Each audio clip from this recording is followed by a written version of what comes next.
नमस्कार। Daffodil online classes में एक बार फिर से स्वागत है आपका। मैं सुखदेव खिलेरी। हम लोग पढ़ रहे थे हिमालय पर्वत की उत्पत्ति और इसके विस्तार और इसके भौतिक विभाजन के बारे में। यानी कि हम लोगों ने भारत के भूगोल में भारत का भौतिक विभाजन पार्ट 1 पढ़ लिया है। इसमें हम लोगों ने सबसे पहले पढ़ा था ट्रांस हिमालय, यानी कि हिमालय की जो श्रेणियां हैं उसके 3 भाग करके हम लोग यहाँ पर पढ़ रहे हैं। इसमें सबसे पहले हम लोगों ने पढ़ा था कि हिमालय के उत्तरी भाग में एक श्रेणी पाई जाती है, इसे हम कहते हैं ट्रांस हिमालय। ट्रांस हिमालय जो श्रेणी है, यह श्रेणी हिमालय के उत्तर में, इसलिए इसको परा हिमालय भी कह देते हैं। इस श्रेणी के अंतर्गत 3 श्रेणियां हैं, जैसे कैलाश पर्वत, काराकोरम श्रेणी और लद्दाख श्रेणी।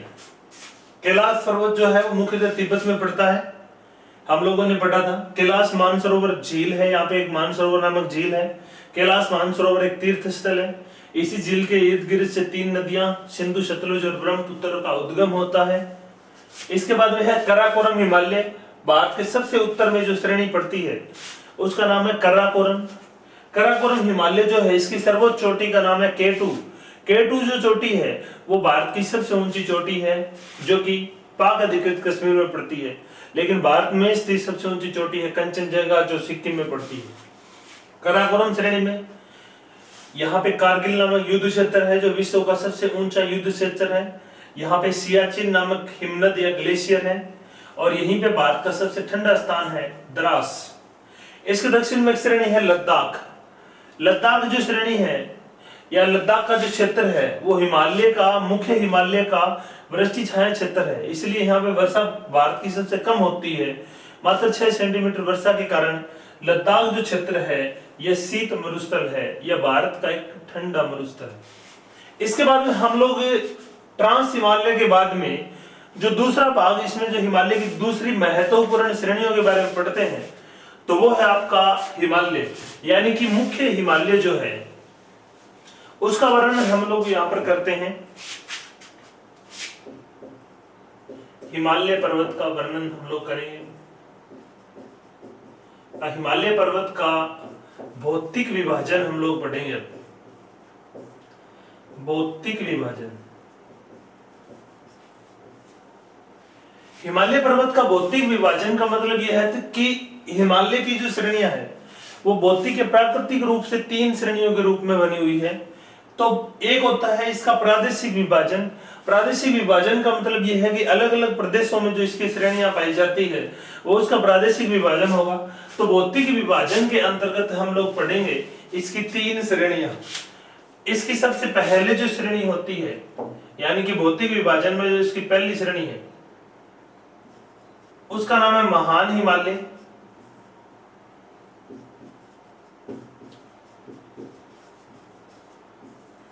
महान हिमालय, हिमालय की सबसे पहले जो श्रेणी का निर्माण हुआ था उस श्रेणी का नाम है महान हिमालय। महान हिमालय जो श्रेणी है उसका विस्तार की हम अगर बात करें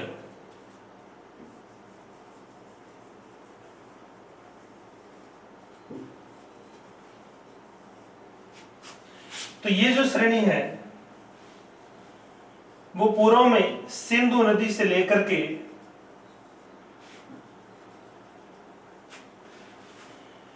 इस श्रेणी का विस्तार, यानी कि महान हिमालय श्रेणी का जो विस्तार है वो पूर्व में ब्रह्मपुत्र नदी से लेकर के, यानी कि यहां पर जो नदी आती है इस नदी का नाम है ब्रह्मपुत्र। कैलाश पर्वत से एक नदी निकलती है ब्रह्मपुत्र। हालांकि इसे यहां पर सांगपो कहते हैं, लेकिन ये आसाम में जाकर के ब्रह्मपुत्र कहलाती है। इस जो श्रेणी है इसका विस्तार है ब्रह्मपुत्र से लेकर के और पश्चिम में सिंधु नदी तक, यानी कि ये जो नदी है इस नदी का नाम है सिंधु नदी। तो ये जो श्रेणी है महान हिमालय श्रेणी, ये सिंधु नदी से ब्रह्मपुत्र नदियों के बीच इसकी जो लंबाई है वो है लगभग 2400 किलोमीटर। सिंधु नदी और ब्रह्मपुत्र नदियों के बीच महान हिमालय श्रेणी की जो लंबाई है वो है 2400 किलोमीटर। इस श्रेणी की जो चौड़ाई है वो है लगभग 25 किलोमीटर और इस श्रेणी की जो ऊंचाई है वो है 6100 मीटर से भी ज्यादा, औसतन 6100 मीटर से भी ज्यादा इसकी ऊंचाई है। इस श्रेणी की हम अगर बात करें तो जो महान हिमालय श्रेणी है इसकी उत्पत्ति जो हुई थी, महान हिमालय श्रेणी की उत्पत्ति इयोसीन युग में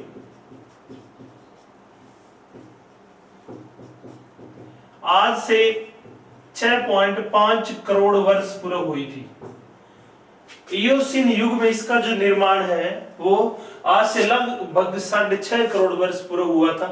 हालांकि वैसे तो हम बात करें तो हिमालय जो पर्वत है वो ट्रसरी जो काल है उसका माना जाता है, तृतीय युग या ट्रसरी काल, लेकिन उसके अंदर इयोसीन नामक जो युग था उसके अंदर 6.5 करोड़ साल पहले महान हिमालय श्रेणी की उत्पत्ति हुई थी।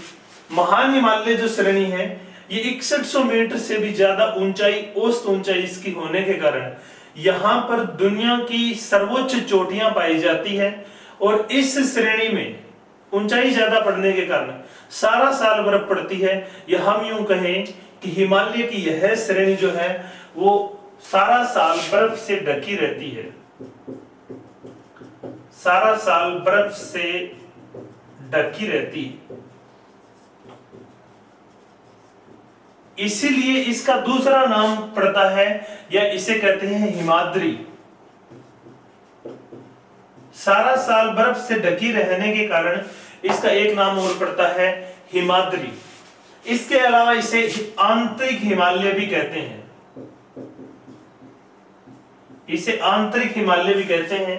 तो इसके कई नाम है, महान हिमालय, हिमाद्री, आंतरिक हिमालय या ग्रेटर हिमालय या वृहद हिमालय। वृहद हिमालय यानी कि ग्रेट, महान इसलिए कहते हैं क्योंकि इसकी ऊंचाई दुनिया में सर्वोच्च है। विश्व की सबसे ऊंची चोटियां आप लोगों को बताऊं यहाँ पर पाई जाती है, बर्फ से ढकी रहती है, इसलिए इसको हिमाद्री कहते हैं। तो ये जो श्रेणी है जो कि सिंधु और सतलुज नदियों के बीच विस्तृत है, इस श्रेणी की चौड़ाई काफी कम है लेकिन इसकी लंबाई जो है वो उतनी है जितनी मुख्य हिमालय की लंबाई है, लगभग 2400 किलोमीटर है। ये जो महान हिमालय श्रेणी है इस श्रेणी में कुछ प्रमुख चोटियां पाई जाती है और इन चोटियों का क्रम पूछा जाता है। जैसे पूर्व से पश्चिम का क्रम बहुत बार पूछा गया या पश्चिम से पूर्व का क्रम बहुत बार पूछा गया। तो हमें ये ध्यान में रखना है कि इस श्रेणी की सर्वोच्च चोटियां कौन कौन सी है। तो कौन सी चोटियां हैं जो कि क्रम में ऊंचाई पर पाई जाती है, तो कुछ मुख्य चोटियां मैं आपको यहाँ पर बताऊंगा जो महान हिमालय श्रेणी में स्थित है। तो सबसे पूर्व में यहां पर जो चोटी है, सबसे पूर्व में जो हिमालय की सर्वोच्च चोटी है, इस चोटी का नाम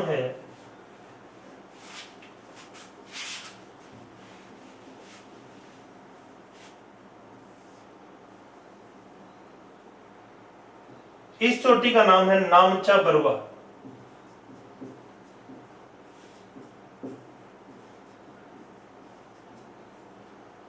नामचा बरवा हिमालय की सबसे पूर्व में स्थित जो चोटी है, इस चोटी का नाम है नामचा बरवा।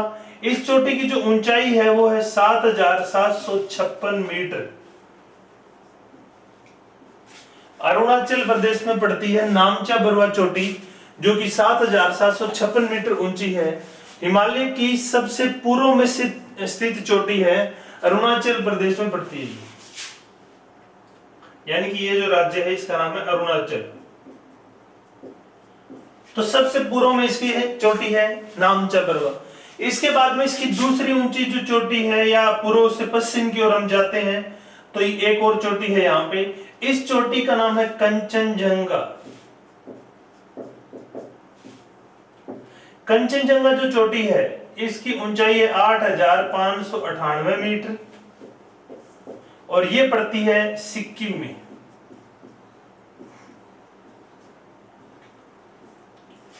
कंचनजंगा जो चोटी है ये सिक्किम में पड़ती है 8,598 मीटर। और ये जो चोटी है इसकी जो विशेषता है वो मैं पहले भी बता चुका हूं, मैं दोबारा यहां पर बता देता हूं। कंचनजंगा जो है ये मोस्ट इंपोर्टेंट है हिमालय की चोटियों का जो पर्सन है, या हम यूं कहें कि ये जो भाग आज हम लोग जो पढ़ रहे हैं ये आपके लिए मोस्ट इंपोर्टेंट है, क्योंकि यहां से 1% तो जरूर आता ही आता है और कई बार एग्जाम में 2 क्वेश्चन आते हैं।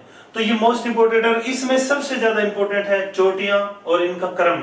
ऊंची चोटियों को क्रम पूछ सकते हैं, चोटियों का अवरोही क्रम, आरोही क्रम पूछ सकते हैं, पूर्व से पश्चिम या पश्चिम से पूर्व का क्रम पूछ सकते हैं, सबसे पूर्व की सर्वोच्च चोटी पूछ सकते हैं, सबसे पश्चिम में स्थित सबसे ऊंची चोटी पूछ सकते हैं। कंचनजंगा जो चोटी है ये भारत में स्थित सर्वोच्च चोटी,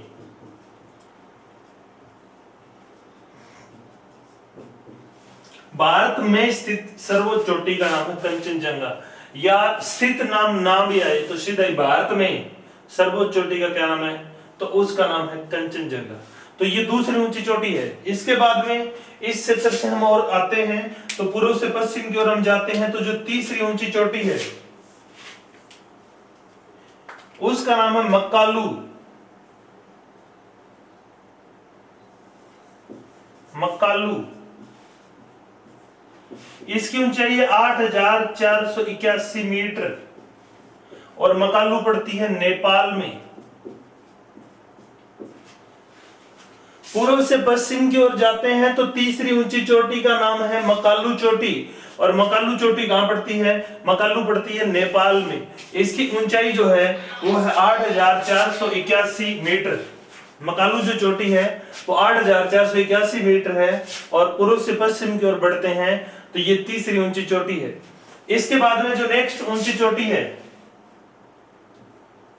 इस चोटी का नाम है mount Everest. Mount Everest, mount Everest की ऊंचाई है 8,848 मीटर, या इसकी वर्तमान में जो ऊंचाई है वो है 8,850 मीटर। ये नेपाल में पड़ती है। माउंट एवरेस्ट नेपाल में पड़ती है। पूर्व से पश्चिम के क्रम में ये जो चोटी है वो चौथी चोटी है। इसके बाद में नेक्स्ट ऊंची चोटी की अगर हम बात करें तो इसके बाद में अगली ऊंची चोटी जो है वो है आपकी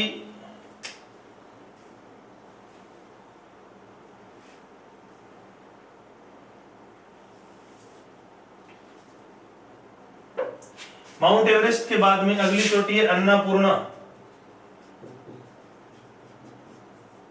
अन्नापूर्णा की ऊंचाई है 8,078 मीटर और ये भी कहां है, नेपाल में है। इसके बाद में अगली ऊंची जो चोटी है इसका नाम है धौलागिरी। धौलागिरी की ऊंचाई है 8,172 मीटर और ये भी कहां पड़ती है, नेपाल में पड़ती है। इसके बाद में उत्तराखंड राज्य में एक चोटी है। यहां पर उत्तराखंड में जो चोटी है इस चोटी का नाम है नंदा देवी। नंदा देवी की ऊंचाई है 7,817 मीटर और यह पड़ती है उत्तराखंड में। नंदा देवी जो है वो 7,817 मीटर ऊंची है और उत्तराखंड में पड़ती है।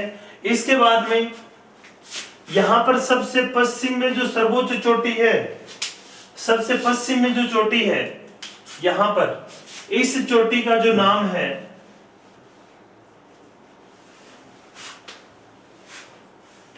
इस चोटी का नाम है नंगा पर्वत और इसकी ऊंचाई है 8,126 मीटर और ये पड़ती है पीओके, पाक अधिकृत कश्मीर में या जम्मू कश्मीर का जो क्षेत्र है उसमें पड़ती है।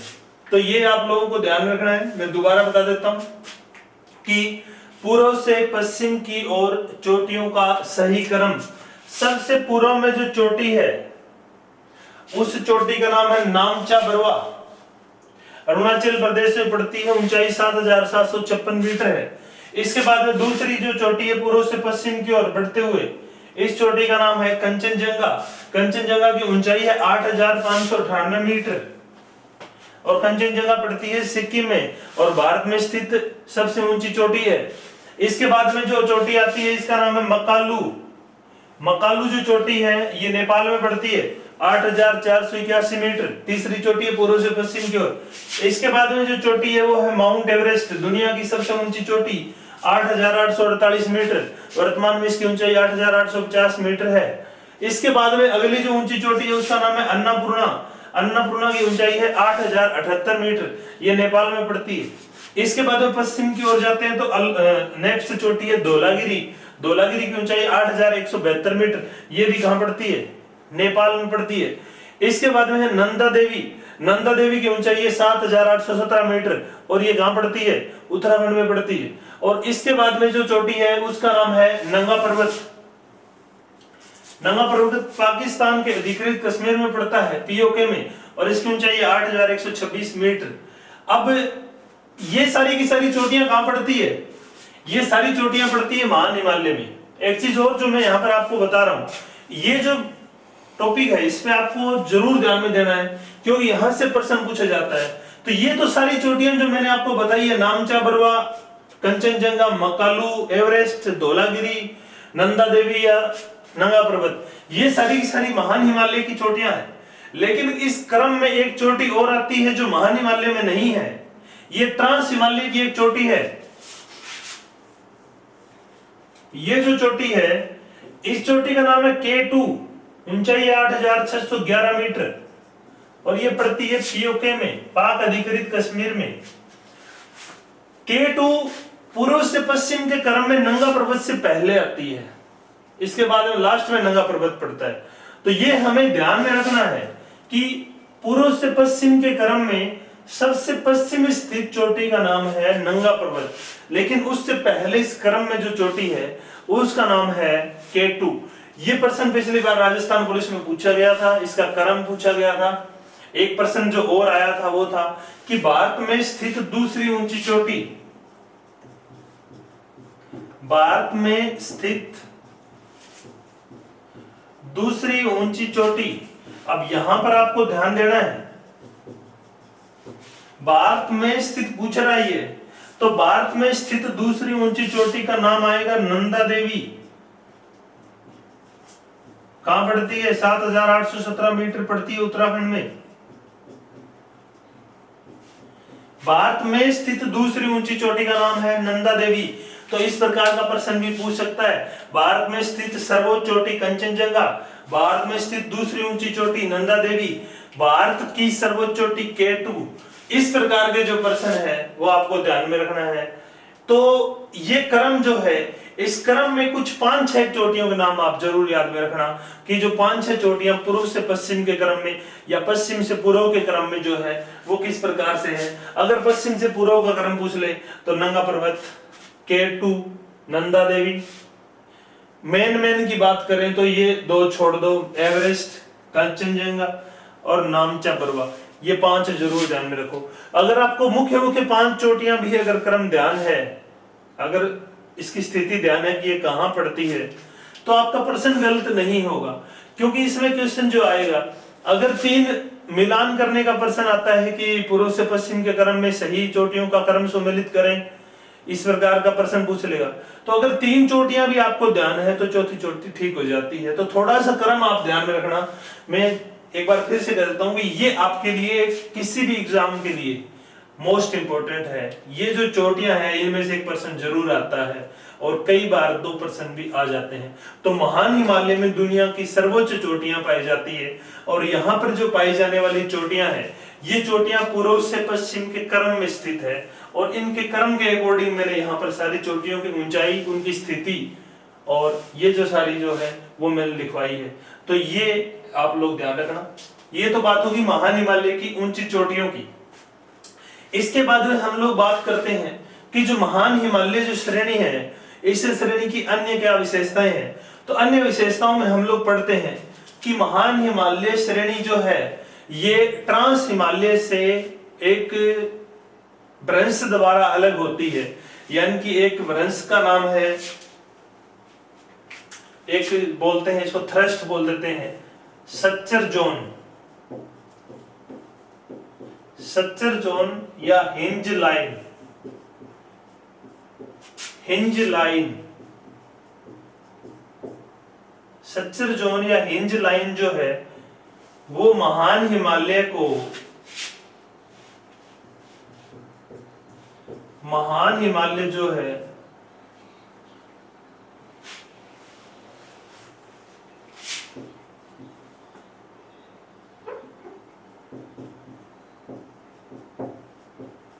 ट्रांस हिमालय से अलग होता है, ट्रांस हिमालय से अलग होता है। ये ध्यान में आपको रखना है। ये भी क्वेश्चन आया था कि सच्चर जोन या हिंज लाइन हिमालय किन दो श्रेणियों को अलग करता है, तो ये महान हिमालय को ट्रांस हिमालय से अलग करती है। यानी कि दो जो श्रेणियां, जैसे ये कोई श्रेणी है और एक जैसे ये श्रेणी है, तो जैसे ये ट्रांस हिमालय है और जैसे ये महान हिमालय, इन श्रेणियों को जो अलग खाई करती है इसे हम थ्रस्ट भी कह देते हैं या इसे हम ब्रांच भी कह देते हैं। तो ये जो खाई है इसका क्या नाम है? सच्चर जोन। तो सच्चर जोन द्वारा महान हिमालय और ट्रांस हिमालय दोनों अलग होते हैं। तो इन दोनों को अलग करने वाले जो थ्रस्ट है इसका क्या नाम है? इसका नाम है सच्चर जोन। ये दोनों श्रेणियां जो है वो इससे अलग होती है। इसके बाद में हम लोग पढ़ते हैं कि महान हिमालय श्रेणी में भारत के प्रसिद्ध तीर्थ स्थल या प्रसिद्ध धार्मिक स्थल जो है वो स्थित है। धार्मिक स्थलों की अगर हम बात करें तो मैं यहां पर आपको बता दूं कि कुछ प्रसिद्ध धार्मिक स्थल है जिनका अभी भी चर्चा चल रहा है कि लॉकडाउन के कारण यहाँ पे दर्शन के लिए जाना संभव नहीं है, इसलिए कुछ धार्मिक स्थलों को ऑनलाइन दर्शन की अनुमति सरकार ने दे रखी है। इसकी अगर हम बात करें कि कौन कौन से ऐसे स्थल हैं जो कि यहाँ पर स्थित है धार्मिक स्थल, तो उसमें महान हिमालय में जम्मू कश्मीर में एक है अमरनाथ। अमरनाथ नामक जो धार्मिक स्थल है वो भी महान हिमालय में पड़ता है। उत्तराखंड में कई तीर्थ स्थल है यहाँ पर, जैसे बद्रीनाथ, जैसे केदारनाथ, गंगोत्री, यमुनोत्री,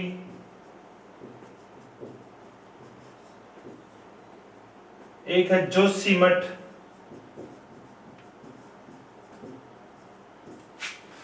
तो ये कुछ प्रसिद्ध तीर्थ स्थल है या धार्मिक स्थल है। प्रसिद्ध धार्मिक स्थल या प्रसिद्ध तीर्थ स्थल जो है, जैसे अमरनाथ जम्मू कश्मीर में पड़ता है, हमारा तीर्थ स्थल है। जैसे अप्रैल इसके बाद में जो सर्दी की ऋतु होती है उसके बाद में यहाँ पर जो है वो गर्मी जैसे शुरू होती है तो इसके दर्शन शुरू होते हैं। इसके बाद जोशीमठ, बद्रीनाथ, केदारनाथ, गंगोत्री, यमुनोत्री, चार धाम यात्रा जिसको बोलते हैं। चार धाम जो यात्रा है वो भी यही है। इस बार केदारनाथ, बद्रीनाथ जो है इनके कपाट जो है वो खुल चुके हैं, लेकिन अभी तक यहाँ पर जाने की अनुमति नहीं है।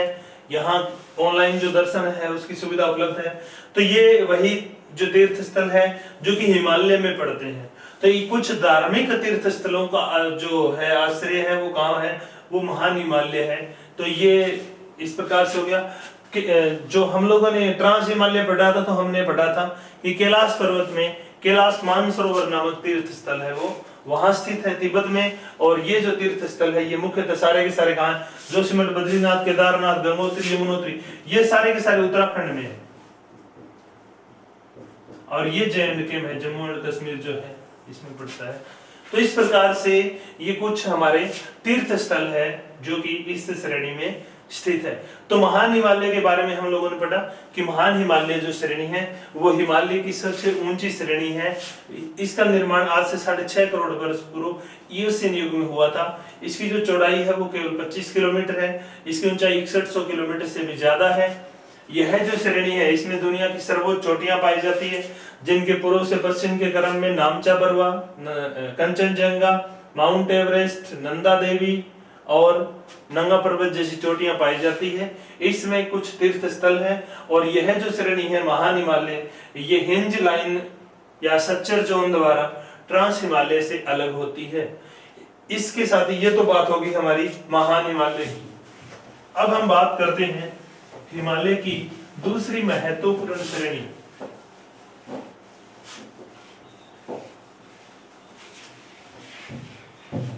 हिमालय की दूसरी श्रेणी की अगर हम बात करें तो वो है लघु हिमालय या मध्य हिमालय।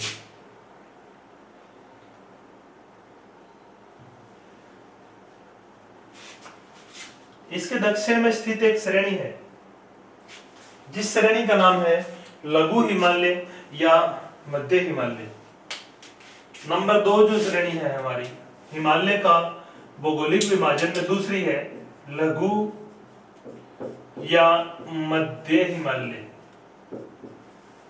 मिडल हिमालय बोलते हैं इसको। लघु या मध्य हिमालय जो श्रेणी है ये हिमालय की महान हिमालय श्रेणी के बिल्कुल दक्षिण में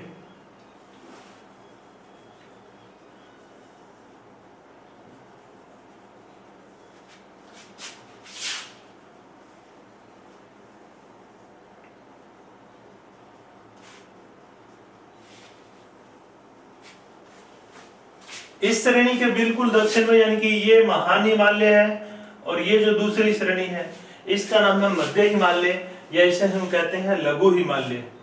हिमालय की यह जो श्रेणी है इस श्रेणी की उत्पत्ति मायोसीन युग में, इस श्रेणी की उत्पत्ति मायोसीन युग में आज से 4.5 करोड़ वर्ष पूर्व हुई थी। मायोसीन युग में इसकी उत्पत्ति हिमालय की महान हिमालय श्रेणी के बाद में 4.5 करोड़ वर्ष पूर्व हुई थी। यह जो श्रेणी है यह श्रेणी महान हिमालय के दक्षिण में समानांतर रूप से विस्तृत है। इस श्रेणी की जो चौड़ाई है वो 80 से 100 किलोमीटर है।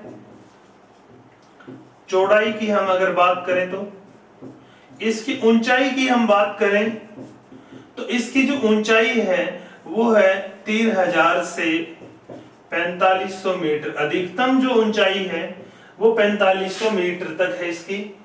यह जो श्रेणी है इसकी लंबाई लगभग 2400 किलोमीटर, यानी कि महान हिमालय के दक्षिण में उतनी ही लंबाई में सिंधु और ब्रह्मपुत्र नदियों के बीच इसका विस्तार है। महान हिमालय के दक्षिण में स्थित यह जो श्रेणी है यह महान हिमालय द्वारा एक थ्रस्ट या भ्रंश से अलग होती है जिसका नाम है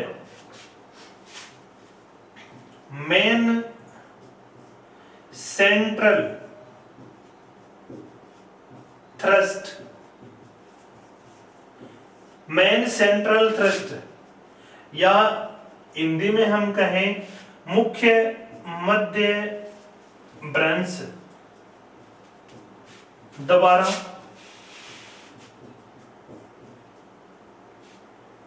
मध्य और महान हिमालय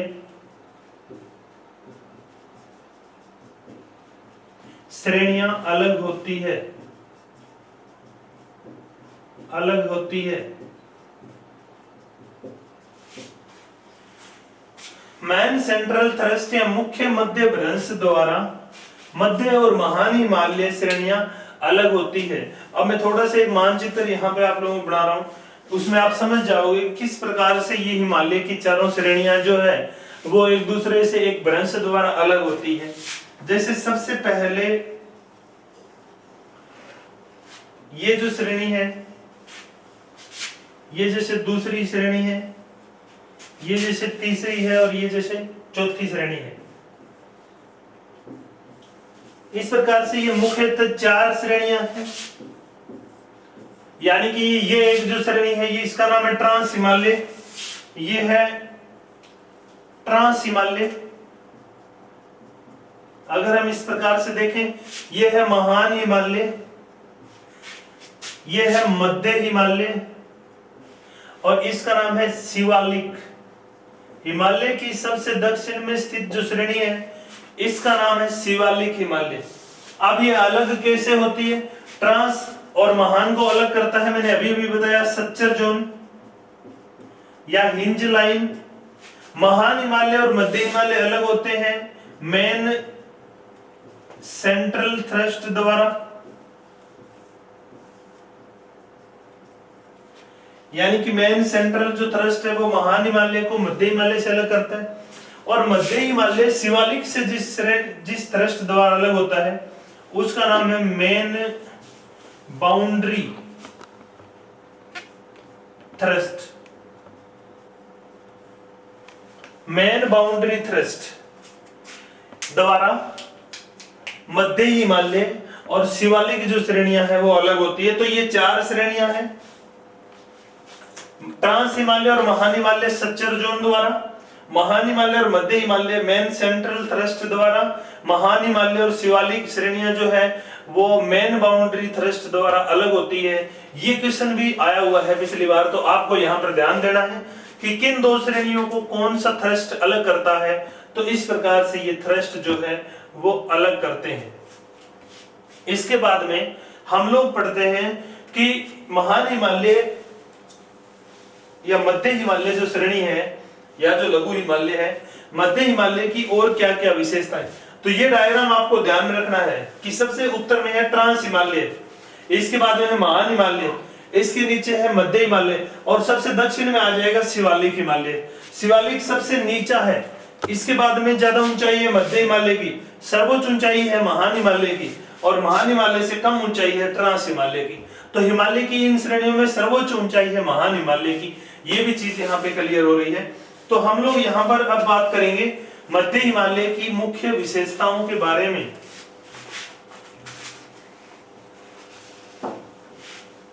मध्य हिमालय की अन्य विशेषताओं की अगर हम बात करें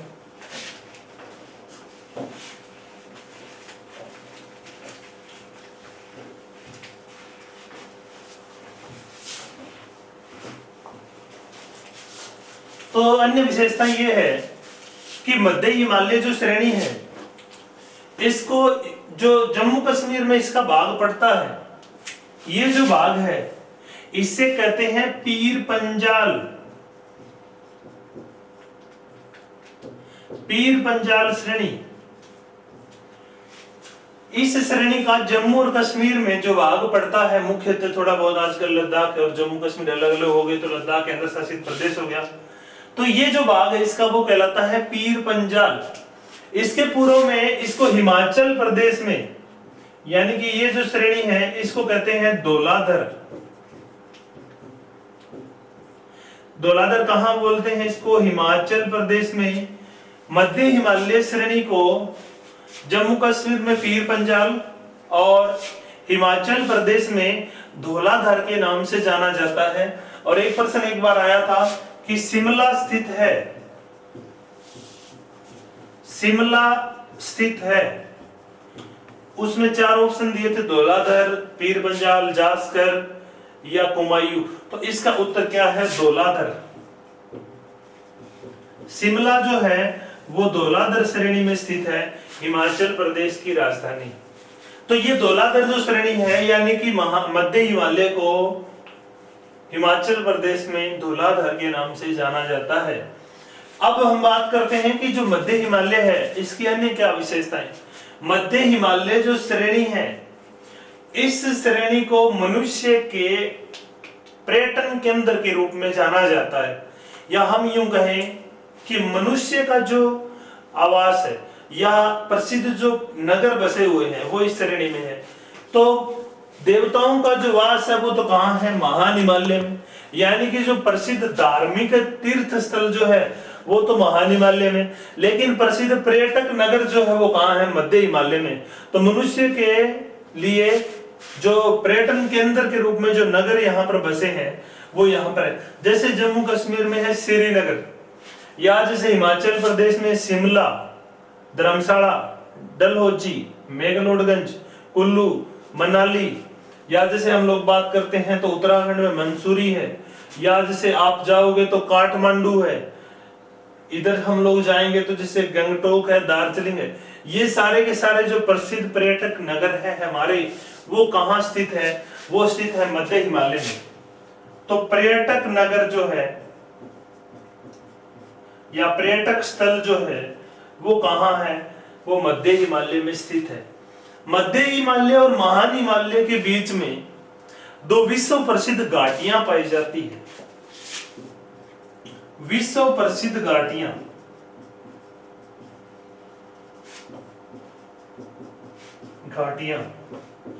इनके नाम है, नंबर 1 तो है काठमांडू घाटी,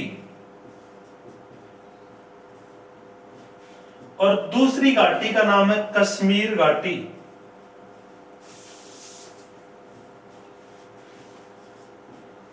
काठमांडू और कश्मीर की घाटियां जो विश्व प्रसिद्ध घाटियां हैं, ये घाटियां कहां स्थित है? तो ये घाटियां जो है वो मध्य हिमालय और महान हिमालय के बीच स्थित है। जैसे ये महान हिमालय और मध्य हिमालय के बीच यहां पर है काठमांडू घाटी, नेपाल की राजधानी काठमांडू, और यहां पर जो है ये है कश्मीर घाटी, धरती का स्वर्ग कहते हैं इसे। कश्मीर घाटी और काठमांडू घाटियां कहां स्थित है? मध्य हिमालय और महान हिमालय के बीच।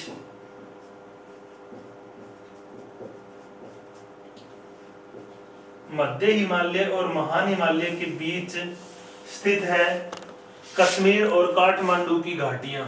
तो ये घाटियां बहुत बार प्रश्न पूछा जाता है कि कश्मीर घाटी स्थित है, इस प्रकार का प्रश्न पूछते हैं, कश्मीर घाटी स्थित है। तो कश्मीर घाटी कहां स्थित है? मध्य और महान हिमालय के बीच स्थित है। अगर इसमें ऑप्शन दूसरा आ जाए, जैसे मध्य हिमालय को जम्मू कश्मीर में क्या कहते हैं? पीर पंजाल कहते हैं, और इसके उत्तर में जो श्रेणी है एक, इसका नाम है जास्कर। तो अगर ये मध्य और महान हिमालय ऑप्शन में नहीं है तो ऑप्शन में क्या आ जाएगा? जास्कर और पीर पंजाल के बीच, जास्कर और पीर पंजाल श्रेणियों के बीच स्थित है कौन सी घाटी? कश्मीर की घाटी। तो पीर पंजाल, क्योंकि पीर पंजाल किस श्रेणी का नाम है? मध्य हिमालय श्रेणी का नाम है, और इसके उत्तर में जो श्रेणी है वो जास्कर श्रेणी है। तो अगर ऑप्शन में मध्य हिमालय और महान हिमालय नहीं है तो फिर कश्मीर घाटी जो है वो इसका ऑप्शन में क्या आ जाएगा? पीर पंजाल और जास्कर श्रेणियों के बीच स्थित है। तो इस प्रकार का प्रश्न जो है वो बहुत पूछा जाता है कि काठमांडू घाटी किन श्रेणियों के बीच है? तो मध्य और महान। कश्मीर घाटी किन श्रेणियों के बीच है? तो मध्य और महान श्रेणियों के बीच ये समतल घाटियां स्थित है। तो ये दो घाटियां होगी। इसके अलावा हिमाचल प्रदेश में कुछ और घाटियां पाई जाती है जो मुख्यतः मध्य हिमालय में ही विस्तृत है, जैसे कुल्लू घाटी, जैसे कांगड़ा घाटी। कुल्लू और कांगड़ा की घाटियां मध्य हिमालय में स्थित है। तो कुल्लू और कांगड़ा की घाटियां तो मध्य हिमालय में स्थित है। कश्मीर और काठमांडू की घाटियां मध्य हिमालय और महान हिमालय के बीच स्थित है। ये मोस्ट इंपोर्टेंट है और बहुत बार पूछा जाता है। इसके बाद में अन्य विशेषताओं की बात करें, मध्य हिमालय जो पार्ट है हमारा वो तीनों श्रेणियों में सबसे ज्यादा इंपॉर्टेंट है। बहुत ज्यादा प्रश्न यहां से बन रहे हैं। अब नेक्स्ट जो इंपॉर्टेंट बात है वो यह है कि मध्य हिमालय जो श्रेणी है, इस श्रेणी में ग्रीष्म काल में बर्फ के पिघलने से कुछ मैदानी क्षेत्रों का निर्माण होता है, या हम यूं कहें कि उत्तराखंड और जम्मू कश्मीर में मध्य हिमालय श्रेणी में पर्वतों की ऊंचाई पर जैसे गर्मियों में बर्फ पिघलती है, तो बर्फ के पिघलने से यहाँ पर कुछ समतल घास के मैदानों का निर्माण होता है। समतल घास के मैदान जो है वो बनते हैं, ऊंचाई पर स्थित होते हैं। ये मध्य हिमालय में ऊंचाई पर स्थित समतल के घास के मैदान जैसे मरग,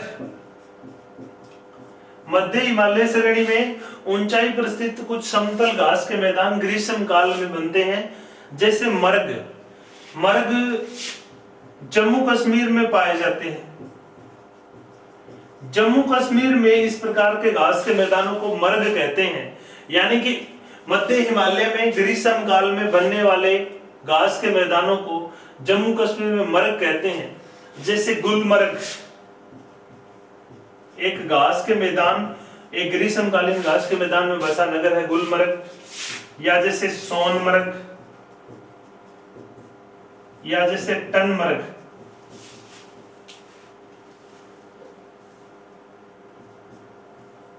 ये कुछ उदाहरण है इस प्रकार के मैदानों के। ये जो मैदान है सोनमर्ग, गुलमर्ग, टनमर्ग, जो मध्य हिमालय में बर्फ पिघलने पर बनते हैं, ये मैदान केसर, अखरोट और ड्राई फ्रूट, ड्राई फ्रूट के उत्पादन के लिए अति महत्वपूर्ण होते हैं। यानी कि इन मैदानों में, जैसे मरग जैसे मैदानों में केसर, अखरोट और सूखे मेवे या ड्राई फ्रूट का उत्पादन होता है। तो इस प्रकार की कृषि के लिए ये बहुत प्रसिद्ध होते हैं। तो केसर की कृषि या अखरोट की कृषि या जम्मू कश्मीर में ड्राई फ्रूट की जो खेती होती है वो कहाँ होती है? वो मरग जैसे मैदानों में होती है। और मरग किस प्रकार के मैदान होते हैं? मरग जो है वो ऊंचाई पर स्थित ग्रीष्मकालीन घास के मैदान होते हैं। यानी कि हम इनको कहें ग्रीष्मकालीन मैदान होते हैं ये, क्योंकि जैसे ही शीतकाल शुरू होता है तो बर्फ पड़नी शुरू हो जाती है, तो ये जो मैदान है वो बर्फ से ढक जाते हैं। और जैसे ही मार्च अप्रैल के महीनों में गर्मी पड़नी शुरू होती है तो ये जो मैदान है वो धीरे धीरे बर्फ के पिघलने से दोबारा जो है वो अपने अस्तित्व में आ जाते हैं। और फिर यहाँ पे जो लोग हैं वो कृषि करते हैं और ये बहुत ही कीमती कृषि होती है। जैसे केसर का भारत में सर्वाधिक उत्पादन जो है वो जम्मू कश्मीर ही करता है। इसी प्रकार से अखरोट है या ड्राई फ्रूट है। तो इस प्रकार की जो कृषि है वो यहाँ पर होती है और इन मैदानों को यहाँ पे मरग कहते हैं। मोस्ट इंपोर्टेंट क्वेश्चन है ये कि मरग घास के मैदान किस राज्य में पाए जाते हैं? तो ये जम्मू कश्मीर में पाए जाते हैं। किस श्रेणी में पाए जाते हैं? तो मध्य हिमालय श्रेणी में पाए जाते हैं। तो एक एक पॉइंट जो मैं आपको बता रहा हूँ यहाँ पर, चाहे वो चोटियां हो, चाहे वो घाटियां हो, चाहे वो मैदान हो, सब के सब मोस्ट इंपोर्टेंट आप लोगों को। और ये जो आज का जो टॉपिक है, आज का जो वीडियो, वो तो आप लोग बार बार देखोगे उतना ही ठीक रहेगा, क्योंकि ये जो चीजें हैं वो आपके एग्जाम में जरूर आएगी, इसमें से प्रश्न जरूर आते हैं। तो ये मरग घास का मैदान है। इसके अलावा एक और घास का मैदान यहाँ पर है करेवा। करेवा, ये जो घास के मैदान बनते हैं जम्मू कश्मीर में ही ये घास का मैदान इसी प्रकार का पाया जाता है, जिसको हम कहते हैं करेवा। इसमें और मरग में फर्क इतना ही होता है कि मरग एक रेतीला घास का मैदान होता है और करेवा जो होता है ये कंकड़ पत्थरों से युक्त एक दलदली घास का मैदान होता है। यह दलदली मैदान होते हैं जो कंकड़ पत्थर, यानी कि इस मिट्टी के अंदर कंकड़ पत्थर भी मिले होते हैं, तो दलदली होते हैं। और ये जो मैदान है ये मुख्यतः केसर के उत्पादन के लिए महत्वपूर्ण होते हैं। करेवा जो मैदान है जम्मू कश्मीर में जो पाए जाते हैं ये केसर उत्पादन के लिए महत्वपूर्ण होते हैं और ये दलदली कंकरीले पथरीले मैदान होते हैं। तो मरग और करेवा दोनों कहां पाए जाते हैं? जम्मू कश्मीर में पाए जाते हैं। इसके बाद में एक और घास का मैदान जो है वो उत्तराखंड में पाया जाता है, जिसका नाम है बूग्याल।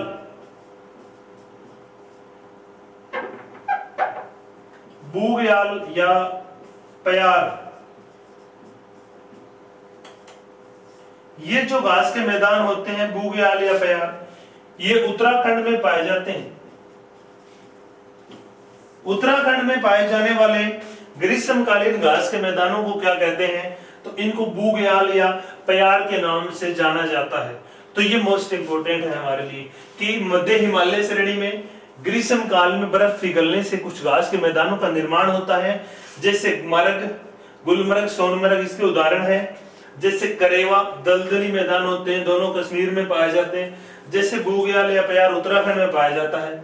कश्मीर में मर्ग मैदानों में केसर, अखरोट और ड्राई फ्रूट की कृषि होती है और करेवा मैदानों में केसर की कृषि होती है। तो ये तो कुछ मैदानों की बात होगी। इसके बाद में हम लोग पढ़ेंगे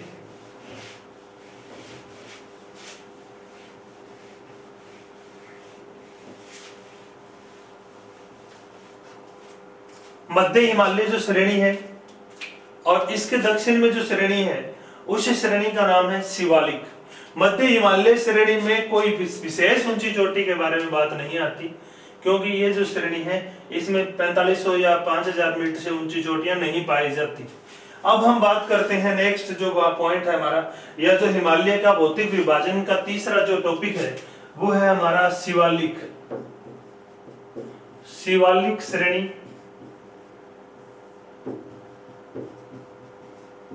या इसे हम कहते हैं उप हिमालय।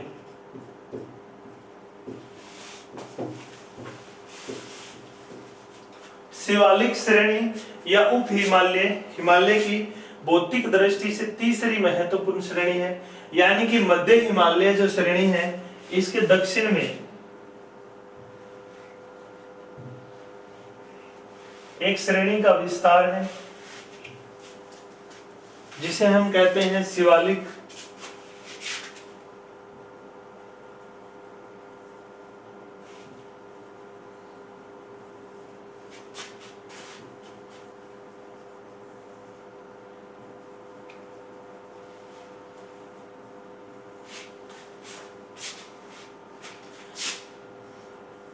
हिमालय के दक्षिण में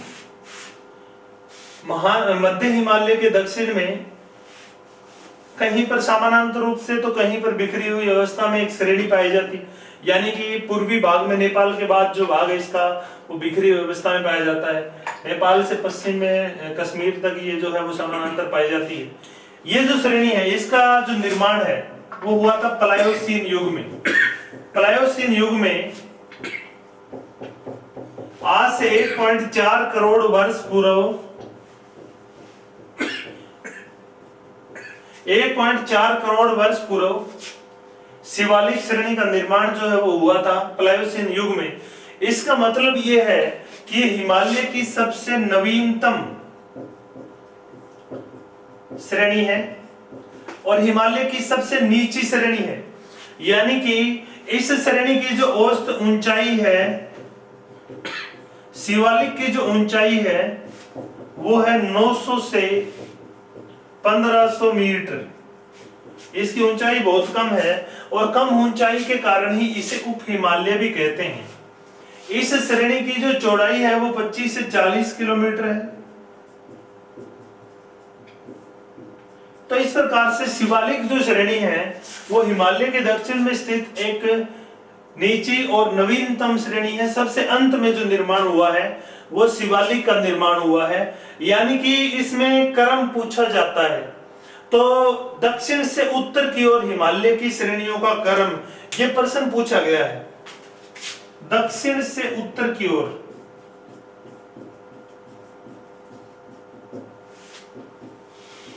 हिमालय की श्रेणियों का क्रम, तो इसमें हमें ध्यान में रखना है सबसे पहले शिवालिक, शिवालिक के बाद में मध्य, मध्य के बाद में महान और फिर अगर हम बात करें तो सबसे उत्तर में है ट्रांस। इस प्रकार से हमें ध्यान में रखना है कि ये जो क्रम है वो दक्षिण से उत्तर का है। उत्तर से दक्षिण अगर पूछ ले तो महान, मध्य और शिवालिक। अब हम बात करते हैं कि मध्य हिमालय और महान हिमालय जो शिवालिक श्रेणी है, मध्य हिमालय और शिवालिक जो श्रेणियां हैं वो किस भ्रंश द्वारा अलग होती है। तो मैंने आपको बताया था कि यहां पर है मेन बाउंड्री थ्रस्ट, पहले भी बता दिया कि मेन बाउंड्री थ्रस्ट जो है वो मध्य हिमालय को शिवालिक श्रेणी से अलग करता है। तो शिवालिक जो श्रेणी है वो इस प्रकार से इससे अलग होती है। शिवालिक और मध्य हिमालय श्रेणियों के बीच कुछ अनुदैर्ध्य समतल घाटियां पाई जाती है, जिनका हम लोग यहां पे वर्णन करेंगे। शिवालिक और मध्य हिमालय के बीच कुछ समतल घाटियां पाई जाती है,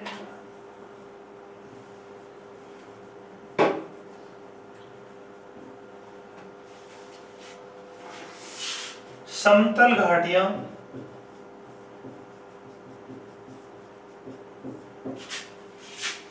मध्य हिमालय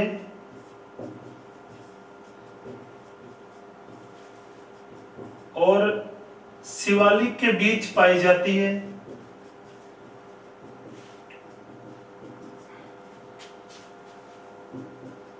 जैसे दून और दुआर घाटी और दुआर घाटियां। जैसे दून और दुआर घाटियां मध्य हिमालय और शिवालिक श्रेणियों के बीच विस्तृत अनुदैर्ध्य समतल घाटियां होती हैं। ये जो घाटियां हैं इनको पश्चिम में तो दून कहते हैं, जैसे देहरादून, और पूर्व में इनको कहते हैं द्वार, जैसे हरिद्वार। तो इस प्रकार की मध्य हिमालय और शिवालिक हिमालय के बीच कुछ समतल अनुदैर्ध्य घाटियां पाई जाती है, लॉन्गिट्यूडनल वैली पाई जाती है, जिनको मध्य हिमालय और शिवालिक के बीच जो है वो दून और दुआर घाटियों के नाम से जाना जाता है। दून घाटियां इनको पश्चिम में कहते हैं और दुआर इनको पूर्व में कहते हैं, जैसे देहरादून और हरिद्वार। तो ये तो इनकी कुछ घाटियां होगी जो कि यहाँ पर पाई जाती है। तो ये तो बात होगी शिवालिक श्रेणी के बारे में। शिवालिक जो श्रेणी है वो बनावट की दृष्टि से हिमालय की सबसे कच्ची श्रेणियों में आती है, यानी कि अपरदन से जो प्रभावित है वो सर्वाधिक प्रभावित श्रेणी है। अपरदन जो होता है वो सर्वाधिक यहाँ पर होता है, क्योंकि ये जो श्रेणी है वो एक कच्ची श्रेणी के रूप में है, तो अपरदन से प्रभावित सर्वाधिक है। यह अपरदन से सर्वाधिक प्रभावित जो श्रेणी है उसका नाम है शिवालिक श्रेणी। तो इस प्रकार से ये तो हम लोगों ने पढ़ लिया हिमालय का भौगोलिक विभाजन, या हिमालय जो है उसकी जो श्रेणियां जो है जिनकी उत्पत्ति हुई है उस दृष्टि से अगर हम बात करें तो 3 श्रेणियां पाई जाती है। महान हिमालय की उत्पत्ति इयोसीन युग में 6.5 करोड़ वर्ष पहले हुई। मध्य हिमालय की उत्पत्ति मायोसीन युग में 4.5 करोड़ वर्ष पूर्व हुई। शिवालिक हिमालय की उत्पत्ति आज से 1.4 करोड़ वर्ष पूर्व प्लायोसीन युग में हुई। महान हिमालय हिमालय की सबसे ऊंची श्रेणी है, इसलिए महान कहलाती है। विश्व की सर्वोच्च चोटियां पाई जाती है। यहाँ पे तीर्थ स्थल, देवताओं के जो प्रसिद्ध स्थल है वो पाए जाते हैं। लघु हिमालय जो वो मनुष्य के पर्यटन केंद्रों के रूप में जानी जाती है। कुछ प्रसिद्ध घाटियां यहाँ पर पाई जाती है। शिवालिक हिमालय की सबसे नवीनतम और सबसे दक्षिण में स्थित श्रेणी है। तो ये हिमालय की भौतिक विभाजन के अंतर्गत जो है वो कुछ श्रेणियां हैं, यानी कि हम लोग हिमालय का भौतिक विभाजन अगर करें तो इस प्रकार से हम लोग पढ़ते हैं कि भौतिक दृष्टि से हिमालय जो है वो मुख्य हिमालय श्रेणी 3 भागों में बांटी जाती है, महान, मध्य और शिवालिक।